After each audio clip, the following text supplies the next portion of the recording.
अभी अपने को सीखना है गैप मेथड। क्या सीखना है? गैप मेथड और बंडल मेथड। तो पहले सीख लेंगे अपन बंडल मेथड।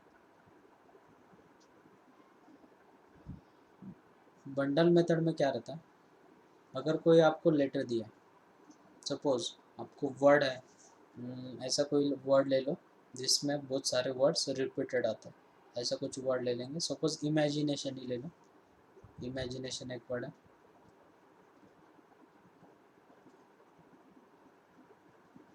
ये सबसे बड़ा, थोड़ा बड़ा वर्ड है, मतलब इसमें बहुत सारे कंसेप्ट क्लियर हो जाएंगे। अगर मैंने बोला इज आर टुगेदर, क्या बोला? फर्स्ट जो बिट है वो बोला अपन ने इज आर टुगेदर। जो ए है वो उन्हें अपने को साथ में रखना है। क्या रखना है? साथ में रखना है। तो साथ में कैसे रखोगे बच्चों? बंडल, मतलब उसे एक बंडल काउंट करना है। क्या काउंट करना है? बंडल। तो मैंने उनको साथ में रख दिया बच्चों। तो बंडल को साथ में रख दिया, तो जो बाकी बचे लेटर है उन्हें लिख देना। तो बाकी लेटर कौन से बच्चों? ट्रिपल आई है, बराबर है। ट्रिपल आई के बाद क्या है बच्चों? डबल एन है, उसके बाद जी है, उसके बाद टी है, उसके बाद ओ। ओ है, और उसके बाद एन है, बराबर है। और कोई लेटर बचा है क्या? नहीं। सर एन ले लिया ना आपने? एन ले लिया, तो कौन सा लेटर बचा है? और कोई हो लेटर? गए सर। हो गया, ठीक है। अब अपन ने उनको बंडल काउंट किया, तो काउंटिंग करो कितनी हो जाएगी? 1 2 3 4 5 एम 6 नहीं लिया sir, 7। M M. Okay, good. 8 9 10, very good, good. तो ये 10 लेटर हो गए पूरे। तो इन्हें काउंट करो कितने हो गए ये? 10 फैक्टोरियल अपॉन जो बंडल है उसे छोड़ के जो बचे कौन है? ट्रिपल आई, तो divided by 3 factorial into double N divided by 2 factorial. अब जो बंडल है, बंडल में कितने लेटर बच्चों? 2 फैक्टोरियल, और वही रिपीटेड है फिर से, तो डिवाइडेड बाय 2 फैक्टोरियल। तो ये कितना हो जाएगा बच्चों? 1 ही हो जाएगा। तो ये हो गया एज आर टूगेदर। क्या बोला अपन ने? A's are together.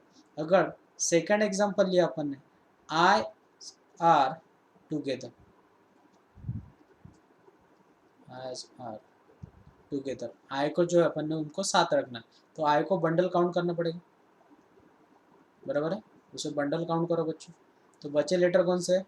Double A, बाद में डबल एन, बाद में जी, बाद में टी, बाद में ओ, बाद में एम, बराबर है। अब मुझे बोलो इसे काउंट करो बच्चों। काउंटिंग अगर करोगे तो ये हो जाएगा 1 2 3 4 5 6 7 8 9, बराबर है। तो टोटल लेटर कितने हो गए बच्चों? 9। तो 9 फैक्टोरियल अपॉन, इसमें रिपीटेड कौन है? डबल ए रिपीटेड है, तो divided by 2 factorial into N double repeated है, तो divided by 2 factorial into I कितने बार से रिपीटेड है बच्चों? 3 फैक्टोरियल अपॉन 3 फैक्टोरियल। अगर थर्ड एग्जांपल ले लिया बच्चों अपन ने, A and N, A and N are together, मतलब ये जो जो जितने भी ए उतने भी एन है वो आर टुगेदर, सभी जो ये और एन है, तो उन्हें बंडल काउंट करो। तो डबल ए, डबल एन, उन्हें एक बंडल में काउंट किया। तो बाकी जो बचे वो है ट्रिपल आई, वो कितने हैं? ट्रिपल आई, बाद में है जी, बाद में टी, बाद में ओ, और बाद में एम। तो टोटल काउंट कर लो 1 2 3 4 5 6 7 8। तो कितना हो जाएगा बच्चों? 8 factorial, 8 factorial upon I, upon three upon factorial. 3 factorial, बस। और इनटू ये कितने लेटर है बच्चों? 4 फैक्टोरियल जो बंडल में, और डिवाइडेड बाय ये 2 बार रिपीट हो रहा है, तो divided by 2 factorial into N जो है वो 2 बार है, तो इंटू 2 फैक्टोरियल, ठीक है। अब इसके बाद है, अगर मैं बोल रहा हूँ ओवल्स आर टुगेदर, फोर जो है वोवेल्स, ठीक है, सॉरी, वोवेल्स आर टुगेदर, तो उसमें कैसे करोगे बच्चों? ओवेल्स कौन कौन से है इसमें? कौन कौन से vowels? A E I O you, तो ए है और आई है और ओ भी है, तो उन्हें एक ब्रैकेट में लिख दो। तो वो कौन कौन से वर्ड है? ट्रिपल आई, बाद में डबल ए और ओ। जो बचा है उन्हें बाजू में लिख दो बच्चों। तो डबल एन, बाद में कौन सा लेटर है, जी, टी, एम। तो काउंटिंग करो इनकी, 1 2 3 4 5 6। तो कितना होगा बच्चों, वो 6 फैक्टोरियल अपॉन, एन 2 बार रिपीटेड है तो divided by 2 factorial into bundle में कितने लेटर काउंट करो, 6। तो 6 फैक्टोरियल अपॉन एक आई कितने बार रिपीटेड है बच्चों, 3 फैक्टोरियल इनटू 2 फैक्टोरियल। तो ये है बंडल मेथड, इसे क्या बोलते हैं बच्चों अपन, बंडल मेथड। ये एग्जांपल सॉल्व करना है सबने, मैंने सॉल्व करके दिया है ऋषिकेश का। अब नेक्स्ट मेथड जो है वो है गैप मेथड। क्या, गैप मेथड। गैप मेथड मतलब सेपरेटेड। अगर आपको बोला जाता है इन चीज़ों को सेपरेट बिठाना है, अगर कोई दोस्त है उनके झगड़े हो चुके हैं उनको सेपरेट बिठाना है, तो तब क्या यूज़ करना है, गैप मेथड। तो एग्जांपल ले लेंगे इमेजिनेशन ही।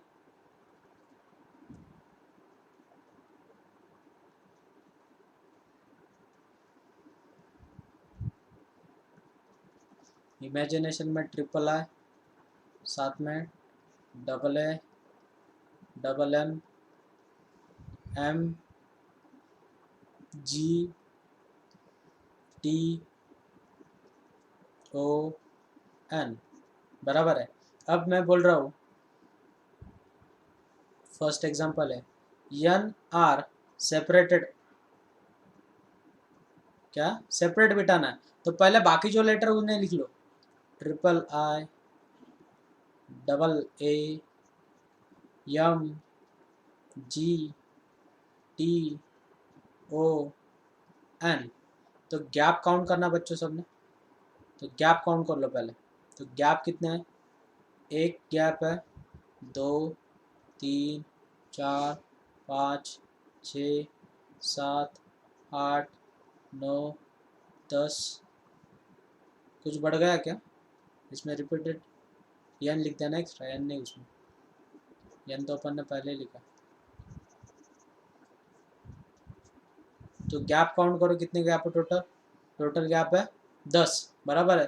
तो कितने लोगों को बिठाना है बच्चों, डबल ए को बिठाना है, तो 10C2, 10C2 है ना, 1 2 3 4 5 6 7 8 9 10, बराबर 10C2 इंटू, अब जो लेटर है उनको काउंट करो बच्चों, 1 2, तो एक एक गैप जो जो ज़्यादा बढ़ जाता है, 6 7 8 9, तो लेटर कितने हैं, 9। तो 9 फैक्टोरियल अपॉन, इसमें कौन सा लेटर रिपीटेड है, आई, तो डिवाइडेड बाय 3 फैक्टोरियल इंटू, बाद में कौन सा रिपीटेड है, डिवाइडेड बाय 2 फैक्टोरियल, और जिनको गैप में बिठा रहे तो 2 factorial upon 2 factorial, remember this. तो ये मिल गया आपका सॉल्यूशन। अगर मैं बोलता, सेकंड एग्जांपल ले लो, M and G, M and G are separated, are separated. तो एम और जी को सेपरेट करना, तो बाकी लेटर लिख दो, ट्रिपल आई, बराबर है, डबल ए, बाद में डबल एन, बाद में जी, सॉरी जी को तो अपने को सेपरेट बिठाना है ना, तो जी को निकाल दो, तो टी और ओ, बराबर है। अब इनको काउंट करो बच्चों, इन्हें जब काउंट करोगे तो कितने गैप भरेंगे, 10।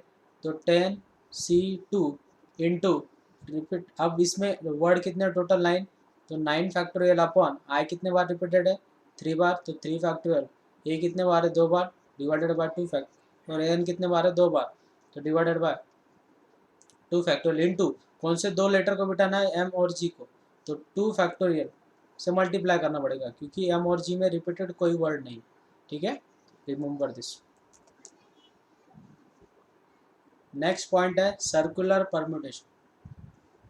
क्या, सर्कुलर मेथड। अब सर्कुलर में क्या होता है, इसमें बहुत इंपॉर्टेंट चीज़, अगर एक सर्कुलर टेबल है और मुझे वहाँ पे 5 लोगों को बिठाना, कितने, 5 पर्सन को बिठाना है, 1 2 3 4 5। तो रिमेंबर दिस, सर्कुलर परम्यूटेशन में वो होता है n-1 फैक्टोरियल, रिमेंबर दिस। तो 5 लोग हैं तो कितने नंबर ऑफ वेज हो गए, नंबर ऑफ वेज कितने हो गए बच्चों, 4 फैक्टोरियल, क्योंकि कितने लोगों को बिठाना है अपने को, 5 लोगों को, बराबर है। तो कितने हो जाएगा वो, 4 फैक्टोरियल वेज में अपन उनको बिठा सकते हैं, बराबर है। एग्जाम्पल ले लेंगे अपन इसके अभी, मतलब आपको जल्दी क्लियरिफिकेशन होते चलेगा। 5 बॉयज़ है एंड 4 गर्ल्स है, 4 क्या है, गर्ल्स है। उन्हें सर्कुलर टेबल पे बिठाना है और फर्स्ट बिट है गर्ल्स आर सेपरेटेड, मतलब हर एक गलती लड़की के झगड़े हो चुके हैं खुद के साथ, तो वो साथ में नहीं बैठेंगे। तो सर्कुलर टेबल पहले बना लो। तो सर्कुलर टेबल पे पहले किसको बिठाओगे बच्चों, बॉयज़ को। तो बॉयज़ कैसे बैठेंगे, बॉयज़ बैठेंगे B1 B2 B3 B4 and B5, ठीक है। तो मुझे बोलो बच्चों कितने वेज में बैठेंगे बॉयज़, बॉयज़ बैठेंगे 4 फैक्टोरियल वेज में, बराबर है। अब गैप कितना है, उन्हें सेपरेटेड बिठाना है, मतलब जो भी कुछ गर्ल्स रहेंगी उन्हें हमें गैप में बिठाना पड़ेगा, तभी वो सेपरेट हो जाएगी, बराबर है। जब हम उन्हें गैप में बिठाएंगे तो गैप कितने काउंट करो अपने पास, तो 1 2 3 4 5, कितने गैप है, 5। 5 गैप में कितने लोगों को बिठाना है, 4 गर्ल्स को बिठाना है। लेकिन गर्ल्स की शफलिंग भी हो सकती है, क्योंकि पहले वाली जगह पे दूसरी वाली गर्ल भी बैठ सकती है, तीसरी वाली गर्ल भी बैठ सकती है और फोर्थ वाली गर्ल भी बैठ सकती है। उनकी वेज कितने हो गए, 4 फैक्टोरियल वेज। ये किसका होगा, बॉयज़। ये किसको बेटा अपन ने पहले, बॉयज़ को। ये क्या, गैप, गैप भरवा है किन के, गर्ल को सेपरेटेड बिठाने के लिए। और ये किन की एडजस्टमेंट है, गर्ल्स की एडजस्टमेंट। किसकी, गर्ल्स की एडजस्टमेंट। अब आप सोच रहे होगे सर आपने बोला था कि सर्कुलर में एक कम करना, लेकिन बॉयज़ बैठ चुके हैं ना। जब तक कोई नहीं बैठता तब तक अपन एक माइनस करते हैं, और जब बाद में दूसरों को बिठाना है तब माइनस नहीं करते। रिमेंबर दिस, ये पॉइंट बहुत इंपॉर्टेंट है। नेक्स्ट एग्जांपल है कि girls are together. Same example ले लो, 5 बॉयज है और 4 गर्ल्स है। गर्ल्स आर टुगेदर, तो गर्ल्स जो है वह साथ में बैठेगी। तो अपना जो सर्कुलर टेबल है उसमें गर्ल्स का जो उसे बंडल काउंट करना पड़ेगा।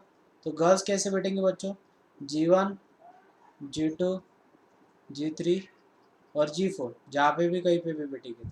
बच्चे बॉयज़, बॉयज़ को बैठा दो B1 B2 B3 B4 and B5।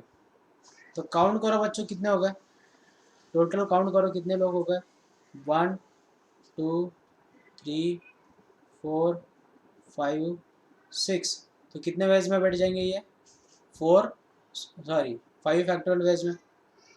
कितने वेज में, 5 फैक्टोरियल। और गर्ल्स की शफलिंग होगी, तो गर्ल्स कितने वेज में बैठ सकते बच्चों उनकी जगह पे, तो इंटू 4 फैक्टोरियल वेज में। तो इसका सोल्यूशन कितना है, 5 फैक्टोरियल इंटू 4 फैक्टोरियल। कभी कभी ऐसा हो जाएगा कि G1 and B1 are separated, तो बचे जो लोग हैं उन्हें बिठा दो। तो कितने लोग बैठ जाएंगे, B2 बैठ जाएगा, B3 B4 B5, बाद में G2 G3 and G4। Count करो बच्चों कितने हैं ये, टोटल लोग कितने हैं, 1 2 3 4 5 6 7। तो कितने वेज में बैठ जाएंगे बेटा ये बैठ जाएंगे 6 फैक्टोरियल वेज में। कितने वेज में, 6 फैक्टोरियल वेज में। गैप काउंट करो बच्चों कितने हैं, 1 2 3 4 5 6 7। कितने गैप है, 7। 7 गैप में कितने लोगों को बिठाना है, 2 वेज में। और वो दोनों भी अलग अलग लोग हैं, तो वो कितने वेज में शफल होंगे, 2 वेज में, तो 2 फैक्टोरियल। तो ये होगा आपका final solution. Group of equal sizes और unequal sizes, grouping, group of unequal sizes, unequal और इक्वल साइजेस। अभी ये क्या रहता है, सपोज अपने पास 10 चीज़ है वो हमें 2 लोगों में बांटनी है। एक बच्चे को देना है 6 और एक बच्चे को देना अपने को 4 बॉल। सपोज 10 बॉल है, 10 बॉल अपने को 2 लोगों की देनी है, एक देना 6 लोगों को और एक देना 4 लोगों को। तो इसके कितने नंबर ऑफ वेज हो जाएंगे? ये हो जाएगा 10 factorial upon 6 factorial into 4 factorial. Remember this. अगर इक्वल साइजेस मतलब सपोज 6 बॉल्स है और वो मुझे हर एक को 2 देनी है, इसको 2 देनी है, इसको 2 देनी है और इसको 2 देनी है। तो देखो भला सबकी ग्रुपिंग जो साइज है वो इक्वल है और यहाँ पे ग्रुपिंग साइज जो क्या है वो अनइक्वल है। तो ग्रुप ऑफ इक्वल साइज में क्या करना है? 6 factorial upon 2 factorial into 2 factorial into 2 factorial और अपॉन 2 कितने बार रिपीटेड हो रहा है? 2 कितने बार रिपीटेड हो रहा है? जो साइज ग्रुपिंग की साइज है वो कितने बार रिपीटेड हो रही है? 3 बार। तो divided by 3 factorial. Remember this. इसमें बहुत सारे बच्चे गलतियां कर देते। तो रिमेंबर दिस, अनइक्वल साइजेस के लिए ये फंडा याद रखना और इक्वल साइजेस के लिए ये वाला फंडा याद रखना। अब कोई एग्जांपल ले लो अगर आपको और क्लियरिफिकेशन सर चाहिए। सर तो 8 बुक्स है। सर बोल बेटा। नहीं, कुछ नहीं हुआ। रेड पेन में दिख नहीं रहा था। हाँ वही कलर चेंज कर दिया मैंने। 8 बुक्स है और मुझे एटलीस्ट 2 बुक देने। कितने बुक देने हैं? एटलीस्ट 2 बुक देने हैं और मुझे बुक जो है वो 3 स्टूडेंट में डिवाइड करने। कितने स्टूडेंट में? 3 स्टूडेंट में। तो मुझे बोलो 8 बुक्स कैसे कैसे डिवाइड कर सकते हो बोलो? एटलीस्ट मतलब कम से कम 2 बुक देने ही देने हैं आपको। तो एक बच्चे को 2, एक बच्चे को 2, एक बच्चे को 4 दे सकते हो, या एक बच्चे को 2, एक बच्चे को 3 और एक बच्चे को 3। इसके अलावा कुछ दे सकते हो क्या बच्चों? नहीं। तो ये हो गया अपनी डायग्राम। अब इसको लिखो मैंने जो फॉर्मेट बोला उसमें। तो ये कितना हो जाएगा? 8 फैक्टोरियल अपॉन 2 फैक्टोरियल। मैं अलग कलर ले लेता हूँ, आपको दिख रहा नहीं है। मैं इसको इधर लिखता हूँ, इसका सॉल्यूशन यहाँ पे लिखता हूँ। तो ये कितने वेज में लिख सकता है? 8 factorial upon 2 factorial into 2 factorial into 4 factorial into divided by 2 कितने बार है? 2 बार। डिवाइडेड बाय 2 फैक्टोरियल इंटू, इनकी शफलिंग हो सकती है ना, तो इंटू कितना बच्चों? 3 फैक्टोरियल। Remember this. ये लिखना बहुत सारे बच्चे भूल जाते हैं। प्लस इसको भी वैसे लिखो 8 factorial upon 2 factorial into 3 factorial into 3 factorial. और 3 फैक्टोरियल कितने वेज में था ना अपने को? 2 वेज में। तो into divided by 2 factorial into कितने वेज में अपन ये बुक को शफलिंग कर सकते हैं? 3 वेज में। तो इंटू 3 फैक्टोरियल। यह है आपका फाइनल सॉल्यूशन। अब एटलीस्ट वाला एग्जांपल आता है आप सबको। एटलीस्ट मतलब अगर आपके पास 5 फ्रूट्स है, एक बास्केट है और उस बास्केट में 5 फ्रूट्स है अलग अलग। सपोज उन फ्रूट्स को अपन ने कुछ नाम दे दिया। सपोज एक वाला 1 है, एक वाला 2 है, 3 है, 4 है और 5 है। मैं बोल रहा हूँ एक आदमी खड़ा है, उन्हें इन फ्रूट्स को सेलेक्ट करना है, लेकिन उन्होंने कंडीशन दी है एटलीस्ट 1। क्या बोला है? एटलीस्ट 1। उसने एक तो फ्रूट सेलेक्ट करना ही करना है। तो वो जब जाएगा तो यहाँ पे पॉसिबिलिटी क्या रहेगी? वो उसे सेलेक्ट करेगा या नहीं करेगा। सेम प्रोसीजर यहाँ पे जाएगा तब उसकी पॉसिबिलिटी क्या रहेगी? सेलेक्ट करेगा या नहीं करेगा। ऐसे ही यहाँ पे चला जाएगा तो यस या नो, सेलेक्ट करेगा या नहीं सेलेक्ट करेगा। यहाँ पे भी प्रोसीजर क्या आ जाएगा बच्चों? सेलेक्ट करेगा या नहीं करेगा। और सेम प्रोसीजर यहाँ पे सेलेक्ट करेगा या नहीं करेगा। बराबर है। तो इसमें 2 है, इसमें 2 है, 2 है, तो कितने हो गए टोटल नंबर ऑफ वेज? 2⁵5। लेकिन जो सब में नो नो आएगा, एटलीस्ट 1 सेलेक्ट करना है ना। तो जो सबकी नो कंडीशन आएगी, जब नो कंडीशन आएगी मतलब आप कुछ भी सेलेक्ट नहीं करोगे तो वो निकाल देनी। तो -1। तो ये कितना हो जाएगा बच्चों? 32 - 1 इज 31। तो नंबर ऑफ वेज कितने हो गए आपको इन फ्रूट्स को सेलेक्ट करने को? एटलीस्ट 1। तो हो गए 31 वेज। Remember this. कैसे? अगर किसी को कुछ प्रॉब्लम है तो देख लो। एक एप्पल है, एक मैंगो है और सपोज एक पाइनएप्पल है। ठीक है। एक बंदा आएगा, उसने पहले एप्पल खाया, बाद में आएगा वो मैंगो खाएगा, बाद में आएगा पाइनएप्पल। बाद में जब आएगा तब क्या खाएगा बच्चों, एप्पल प्लस मैंगो। बाद में क्या खाएगा बच्चों, वो खाएगा एप्पल प्लस पाइनएप्पल। बाद में जब वो आएगा तब वो क्या खाएगा बच्चों, मैंगो प्लस पाइनएप्पल, बराबर है। और इसके अलावा क्या खाएगा बच्चों, वो एक तो पूरे फ्रूट्स खाएगा, एप्पल भी खाएगा, मैंगो भी खाएगा और पाइनएप्पल भी खाएगा। और एक लास्ट जो कंडीशन रहेगी, वो कुछ भी नहीं खाएगा, नल, कुछ भी नहीं जाएगा, सिर्फ देखेगा और कुछ भी नहीं खाएगा। तो नंबर ऑफ वेज कितने हो गए बच्चों सेलेक्टिंग के, 8, बराबर है। तो देखो इसको यस नो, इसको भी एस नो और इसको भी एस नो। तो कितने हो गए ये, 2 कितना 3। तो 2 मतलब कितना 8। देखो 8 वेज आ गए और उसमें से जो नो वाली कंडीशन है उसे सब ट्रैक कर दो, तो फाइनल सॉल्यूशन कितना मिलेगा बच्चों, 7। वैसे ही यहाँ पे किया अपन। तो इसे बोलते हैं अपन एटलीस्ट 1 सेलेक्ट करने के लिए। अब ये हो गया example number first. Example number second है, 4 मैंगोज है और 3 एप्पल है और 5 पाइन एप्पल्स है। उन्होंने बोला इसमें से एक फ्रूट्स सेलेक्ट करना ही करना है। तो इसके वेज कितने हो गए, 4 मैंगोज और एक नो वाला। इसमें कितने, 3 एप्पल और एक नो वाला। इसमें कितने पाइनएप्पल है, 5। तो एक आएगा नो वाला, बराबर है। तो इसको मल्टीप्लाई करो, ये कितना हो जाएगा, 5 इंटू 4 इंटू ये कितना हो जाएगा बच्चों, 6। तो इसको मल्टीप्लाई करो, कितना हो जाएगा ये, 120। और उसमें से एक माइनस कर दो तो वो सॉल्यूशन मिलेगा 119। तो इसके नंबर ऑफ वेज कितने हो गए, एटलीस्ट 1 सेलेक्ट करने के लिए, एटलीस्ट 1 सेलेक्ट करने के लिए, एटलीस्ट 1, तो हो गए 119। Remember this.